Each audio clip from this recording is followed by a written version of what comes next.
Un o'r digwyddiadau pwysica yng Nghalend yr hyfforddwyr pêl-drod yw'r gynhadledd flynyddol sydd fel arfer yn cael ei chynnal yng Nghas Newydd. Eleni, roedd rhaid i'r trefnwyr drefnu cynhadledd wahanol i'r arfer, rhywbeth brofodd i fod yn dipyn o lwyddiant dros y penwythnos. We normally get around 300 people in the Celtic Manor, but I think opening it up into this digital platform now, and I suppose with the last 18 months we've been using these platforms, people probably are more used to using them and probably feel more comfortable and confident engaging in this way. So I think it just shows the appetite, I suppose, for learning and development. Dwi'n credu'r disgwyl oedd 500, yn defys nhw'n meddwl fydde 500 yn llwyddiannus, ond 700 yn dangos pa mor boblogaidd, a gystal ydi enw da cynadleddau yma a'r sesiynau hyfforddi sydd wedi cael eu cynnal gan yr ymddiriedolaeth dros y blynyddoedd. A wrth gwrs hwn di penllanw'r gwaith o ran rhyw fath o ddathriad o'r gwaith sy'n cael ei wneud.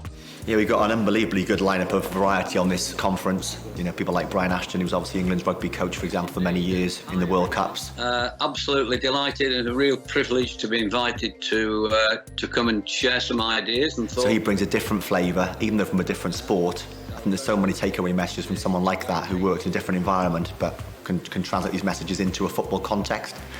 And then Andy Grant, obviously, who's more of an inspirational, I suppose, leadership discussion really around how he lost his leg in Afghanistan, I suppose, and then how he rebuilt his life. So I think there's lots, again, of translatable messages that he went through as a personal experience, but how that can resonate with us as coaches and how we can use some of these lessons. I think the modern trend now is that everyone is prepared to play from the back, to take risk on beating lines of pressure.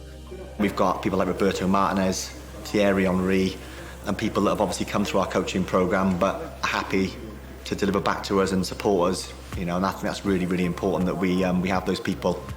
So we were so close to the fans, and you know they always knew when they needed to give us a little bit of a push as well. O'n i'n cyflwyno un ar yr Euros edrych yn ôl gyda Ashley Williams a Neil Taylor, nes i fwynhau hwnnw'n fawr daid fi'n abod yn dda di delio fy nhw lot dros y blynyddoedd.